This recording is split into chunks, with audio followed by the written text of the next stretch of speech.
479 BC, on the island of Salamis, an Athenian counselor named Lycidas stood during a public assembly and made a simple proposal. He suggested that the Greeks listen to the Persian peace offer. There was no debate. The assembly did not argue with him. They surrounded him and stoned him to death on the floor of the council hall. News traveled quickly. When the women of Athens heard what had happened, they went to Lycidas' home. They dragged his wife and children into the street and killed them the same way. This was not mob violence. It was political enforcement. By this point in the war, Greek society no longer allowed dissent. Not because it was wrong, but because it was dangerous. Any suggestion of compromise risked reopening fear, and fear meant collapse. Thermopylae was over. The 300 were dead. Athens had already been burned once. Now it was burning again. Temples, homes, walls, anything left standing after the first invasion was destroyed. The population had fled. Athens no longer existed as a city. It existed only as memory and ash. This is where the tone of the war changed. The Greeks were no longer fighting to defend their cities. They were fighting because they had nowhere left to retreat. The killing of Lycidas proves that diplomacy had become unacceptable. The war had entered a phase where hesitation was treated as betrayal. At this moment, King Xerxes had already left Greece. But the threat remained. Xerxes had left behind General Mardonius. Mardonius was not a symbolic commander. He was not interested in spectacle or intimidation. He stayed in Greece with a purpose, to break the remaining resistance completely. He positioned his army in Boeotia, sitting directly across the Greek heartland, effectively holding the country hostage. When Athens was burned a second time, it was not done for military necessity. It was a message. I am still here. The Athenians, now refugees, reached their limit. They sent envoys to Sparta, not to beg, but to threaten. The message was clear. If Sparta did not march immediately, Athens would negotiate with Persia. And if that happened, Spartan defenses would become irrelevant. Sparta had delayed long enough. That threat forced a decision. Within a single night, the Spartan leadership issued full mobilization orders. This was not a token force. It was a commitment to total confrontation. 5,000 Spartan citizens marched north. Each was accompanied by 7 armed helots. 35,000 enslaved men followed their masters into war. Combined with allied contingents, nearly 45,000 men left the Peloponnese before sunrise. When the Athenian envoys arrived the next morning to pressure Sparta, the answer was simple. The army was already gone. The war was no longer theoretical. The final phase had begun. By the time the Spartan army began its march north, General Mardonius had already made his decision. He would not defend Athens, he would not negotiate, and he would not fight the Greeks on their terms. This is where the popular image of the Persian Wars breaks down. Modern retellings often describe the Persian army as a vast, clumsy horde, untrained conscripts driven forward by fear. That description fits Xerxes' invasion force. It does not fit the army Mardonius kept in Greece. After Xerxes withdrew, Mardonius dismissed the weakest elements of the imperial host. The conscripts were sent home, the supply-heavy parade army was reduced. What remained was a professional killing force. These were veterans. The immortals, the heavy infantry that had already broken Greek lines at Thermopylae, elite cavalry units, including Saka horse archers from Central Asia, trained to fire accurately at full gallop. Commanders experienced in maneuver warfare, not ceremonial intimidation. Mardonius did not rely on numbers alone. He relied on mobility, terrain, and exhaustion. When Persian scouts reported that the Spartans had finally left the Peloponnese, Mardonius did not move to block them. He wanted them to come. Athens was evacuated again, but before leaving, Mardonius ordered the city completely destroyed. Anything that had survived the first sack walls, temples, foundations was torn down or burned. This was not rage, it was strategy. Athens was a race to ensure the Greeks would have nothing to return to if they broke. No refuge, no morale anchor, only forward or death. After that, Mardonius withdrew north into Boeotia. This was not retreat. He selected his ground carefully, positioning his army near the Ossipus River on the flat plains outside Plataea. The terrain mattered. Greek hoplite warfare depended on cohesion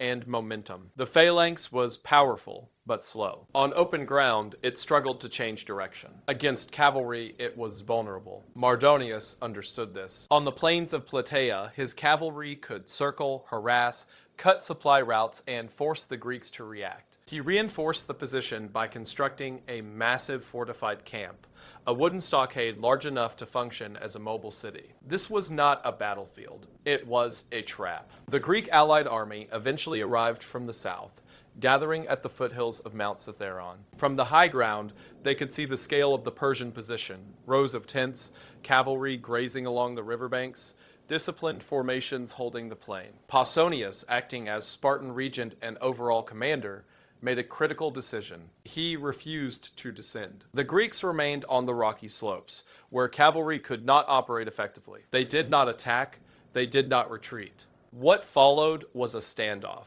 Days passed. Mardonius waited, the Greeks waited. Neither side committed. But Mardonius had not come to Greece to stare at Spartans on a hillside. He decided to provoke a reaction, and he chose to do it with cavalry. He sent forward his most visible commander, Masistius. Masistius was not an ordinary officer. He was one of the most respected figures in the Persian army, riding a Nisaean horse with a gold-decorated bridle. His appearance alone was meant to intimidate.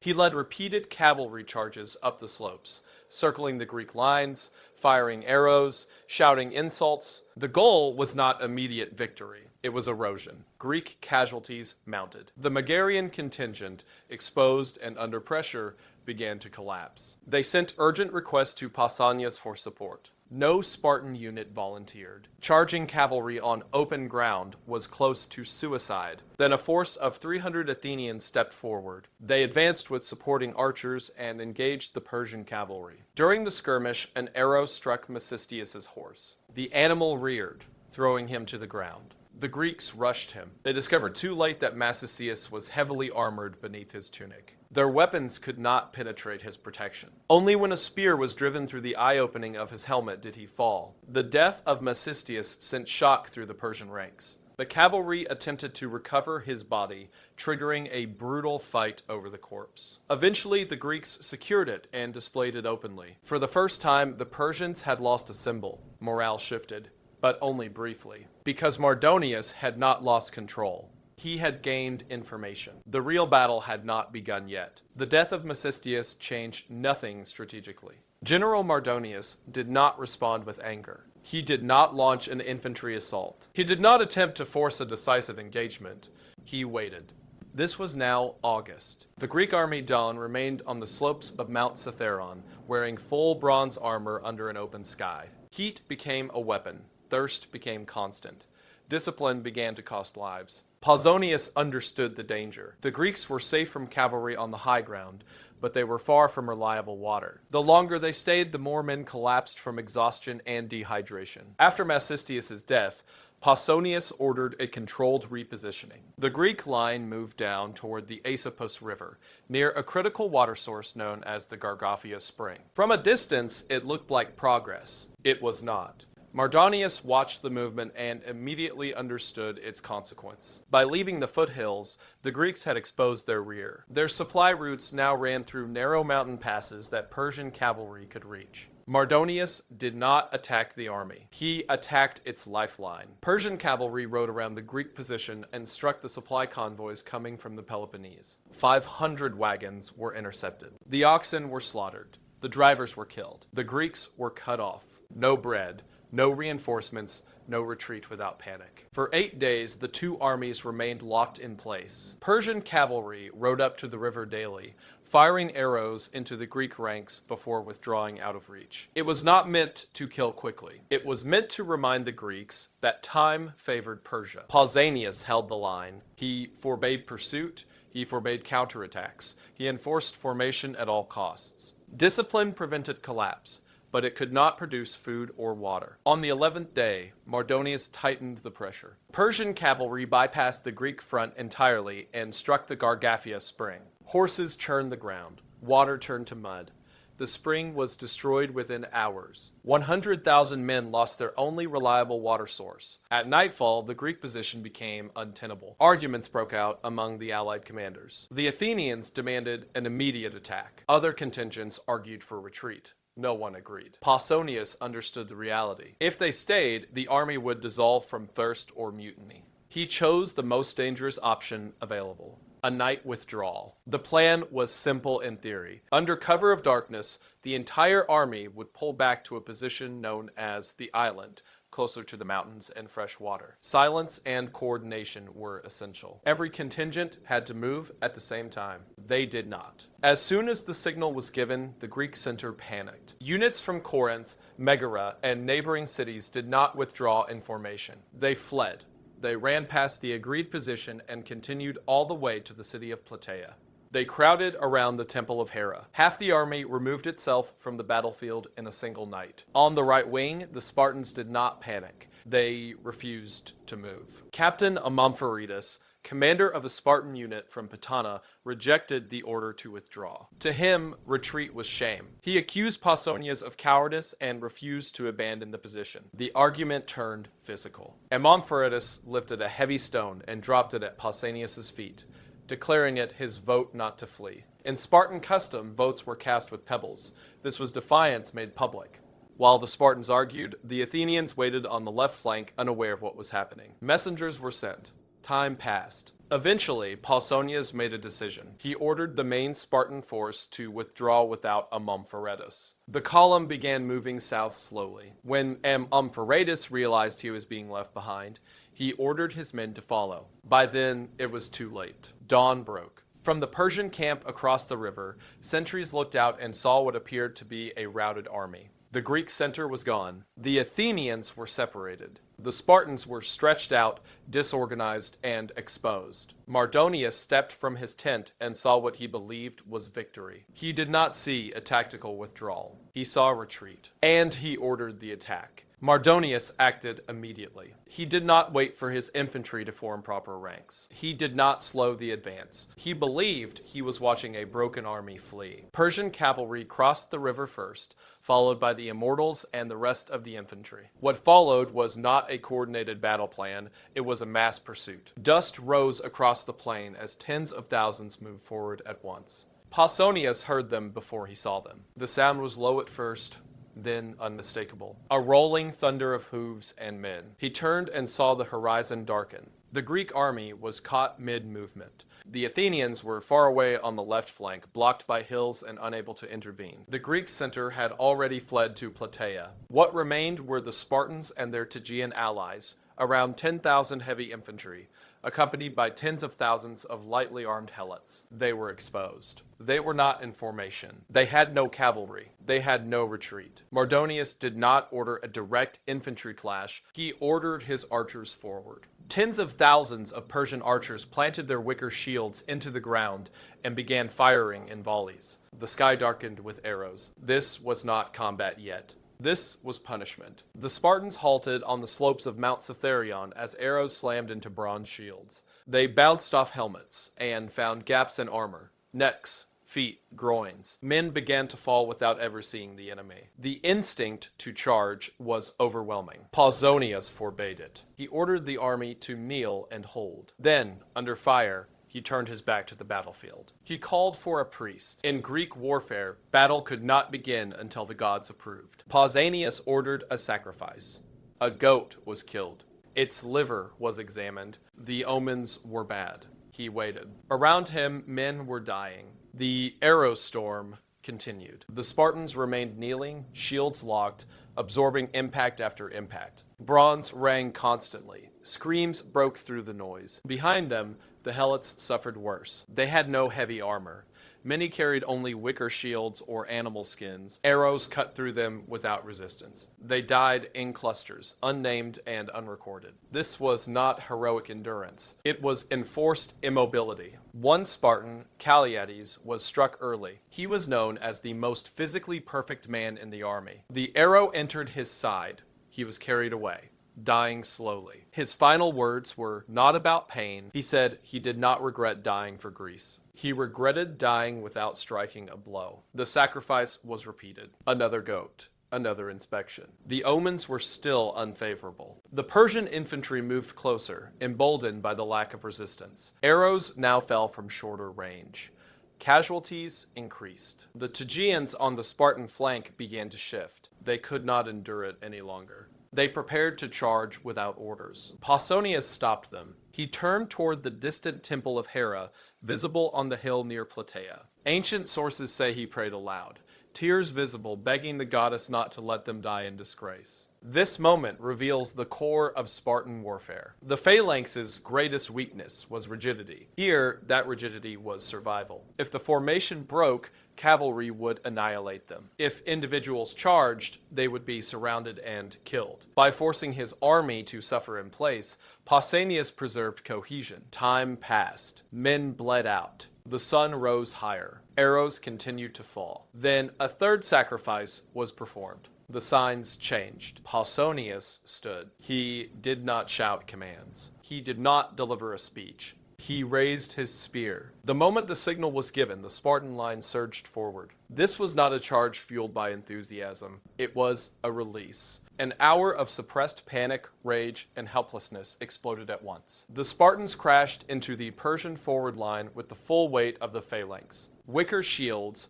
shattered on impact. The Persian barrier collapsed almost immediately. What followed was Othismos, the pushing battle. The Persians fought bravely. They grabbed Spartan spears with bare hands and snapped shafts. They stabbed at faces and joints with daggers. But courage could not compensate for equipment. Persian armor was built to stop arrows. Spartan weapons were designed to pierce bone. Once spears broke, Spartans drew short swords and went to work at close range. The formation moved forward step by step, killing mechanically. The helots surged in behind them, finishing the wounded with slings, knives, and javelins. The battle became a slaughter driven by momentum. Dust rose thick enough to obscure vision. Men fought by shape and sound. Screams never stopped. At the center of the chaos rode Mardonius. Unlike Xerxes, he did not observe from afar. He fought from horseback, surrounded by his elite guard, cutting down Spartans who strayed too far forward. As long as he remained visible, the Persian line held. The Spartans recognized the reality. This battle would not be won by killing soldiers. It would be won by killing the man on the white horse. The Persian line held as long as Mardonius remained alive. He was visible above the chaos, mounted on a white horse, surrounded by a picked bodyguard. Unlike Xerxes, he did not command from safety. He fought in the press, striking down any Spartan who broke formation. His presence mattered. Ancient armies functioned as organisms. Leadership was not abstract. It was visual. As long as the men could see the general, the line endured. The Spartans understood this quickly. They did not advance evenly anymore. The phalanx shifted its pressure, grinding inward, ignoring fallen enemies, pushing toward the white horse. The objective was no longer the enemy army. It was one man. Persian troops threw themselves into the gap to protect him. Bodies piled up. Horses were killed and dragged underfoot. Furniture and shields from the camp were dragged forward to block the advance. It did not stop the movement. Step by step, the Spartan line compressed the space around Mardonius. Ancient sources record the name of the man who reached him, Aremnestos. Accounts differ on the exact blow. Some say a spear struck Mardonius in the chest. Others say a stone crushed his skull. The details do not matter. What matters is that Mardonius fell from his horse and did not rise. The moment he hit the ground, the sound of the battle changed. The Persian line faltered. Men who had been fighting without yielding suddenly began to pull back. Commands lost coherence. Units stopped advancing. The immortals hesitated. The head had been cut off. At that moment, Artabazus, the second in command, made his decision. He commanded a reserve force of roughly 40,000 men. He was positioned far enough away to see the collapse forming, but not yet trapped within it. He did not advance. He turned his force around and marched out of Greece. It was not panic. It was calculation. With Mardonius dead, the war was lost. Artabazus chose survival over loyalty, abandoning the rest of the army to its fate. The Persian forces remaining on the field broke completely. They ran. The retreat was not organized. Men fled toward the massive wooden stockade they had built days earlier, the fortified camp that had once represented Persian confidence. Now it became a refuge of last resort. Tens of thousands surged inside. Gates were barred. Towers were manned. Arrows rained down on the Spartans outside. For a brief moment, the Persians held. The Spartans reached the walls quickly, but siege warfare was not their strength. They were trained for open field combat, not for breaching fortifications. They pressed forward, but the walls held. Then the Athenians arrived. While the Spartans had been fighting Mardonius, the Athenians had engaged pro-Persian Greek forces elsewhere on the field. Hearing of the Persian collapse, they ran to the camp. Unlike the Spartans, the Athenians knew how to take a wall. They dismantled sections of the wooden rampart, creating breaches. Once the first opening appeared, the battle ended. The Spartans poured through. What followed was not combat. It was extermination. The camp was overcrowded, chaotic, and sealed. Persian soldiers were trapped with no room to maneuver. There was no formation, no command structure, no escape. The Greeks did not take prisoners. They moved through the camp systematically, killing anyone they encountered. Resistance collapsed almost immediately. The ground turned to mud mixed with blood, deep enough to slow movement. Ancient sources claim that of the nearly 260,000 Persians who remained with Mardonius, only a few thousand survived. The numbers are likely exaggerated. The outcome is not. An army ceased to exist in a single day. When the killing ended, silence fell over the plain of Plataea. The greatest Persian force ever left in Greece was gone. What remained was the camp. And the camp was not a military installation. It was a palace, gold bowls, silver tables, purple dyed tapestries worth more than a man's life, chests filled with minted derricks. For the Greeks, especially the Spartans, this was a foreign world. Spartan wealth was deliberately impractical. Their currency was iron bars, meant to discourage accumulation. Pausanias entered Mardonius's tent. Instead of ordering destruction, he ordered a demonstration. He instructed the Persian cooks to prepare a meal exactly as they would have for Mardonius. Exotic meats were roasted, soft bread was baked, sweet wine was poured. The food was laid out on silver platters.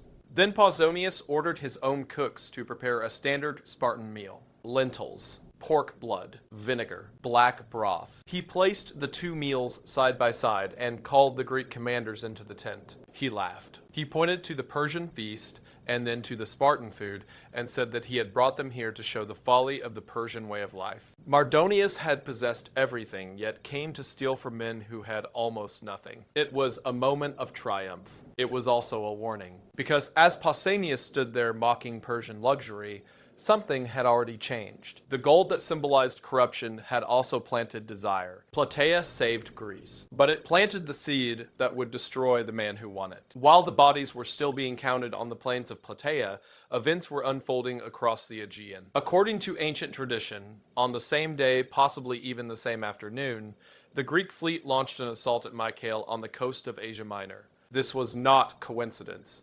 With Mardonius dead and the Persian land army destroyed, the remaining Persian naval forces were exposed. Greek commanders acted immediately. They landed their troops, burned the Persian ships, and overran the garrison. The result was decisive. Persia lost its army in Europe at Plataea. It lost its fleet in the Aegean at Mycale. The Persian wars ended not with negotiation, but with elimination. For the first time in a generation, Greece was no longer under existential threat. The victory was total, and it changed everything. The unity forged under pressure did not survive success. Sparta and Athens had fought together because they had to. Once Persia was broken, suspicion replaced cooperation. Athens returned home transformed. The city was rebuilt rapidly. Walls rose higher than before. A massive navy was expanded. Athens organized the Delian League, initially presented as a defensive alliance, but functionally an empire. Tribute replaced solidarity. Athens used the reputation earned at Plataea to dominate the Aegean. Sparta watched this shift with unease. And nowhere was the cost of victory clearer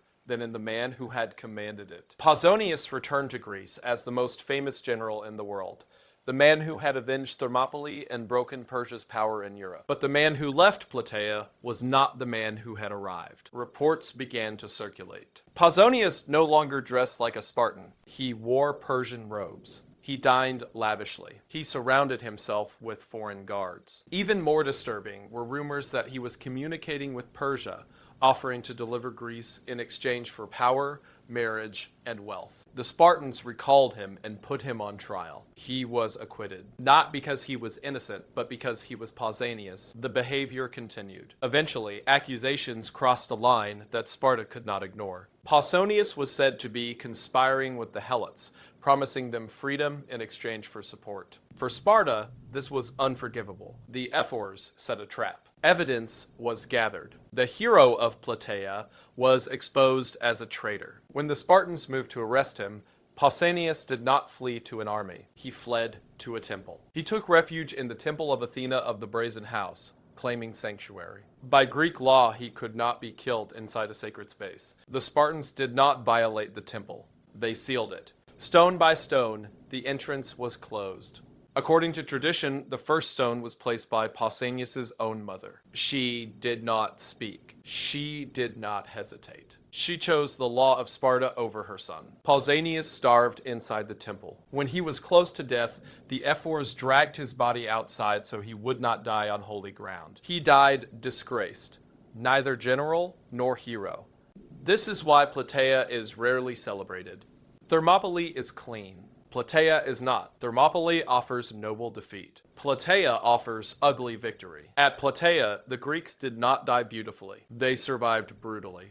They committed atrocities. They won. And in doing so, they learned a lesson that history repeats endlessly. Victory does not preserve virtue. It reveals character. Plataea saved Greece, and it ensured that Greece would never be the same again. History prefers clean stories. Thermopylae is remembered because it ends in sacrifice. 300 men die. The narrative stops before corruption begins. Plataea does not offer that comfort. At Plataea, the Greeks survived. They killed systematically. They erased an army. They won. And victory forced consequences that defeat never has to face. Athens turned confidence into empire. Sparta turned discipline into paranoia. The alliance that saved Greece dissolved into rivalry. The man who commanded the greatest victory of the age died sealed behind stones, rejected by his own city, rejected by his own mother. Plataea exposes the truth Thermopylae hides. Freedom was not preserved by noble death. It was preserved by endurance, calculation, and brutality. 10,000 Spartans and their allies did what symbols could not. They broke a superpower on open ground. It was necessary.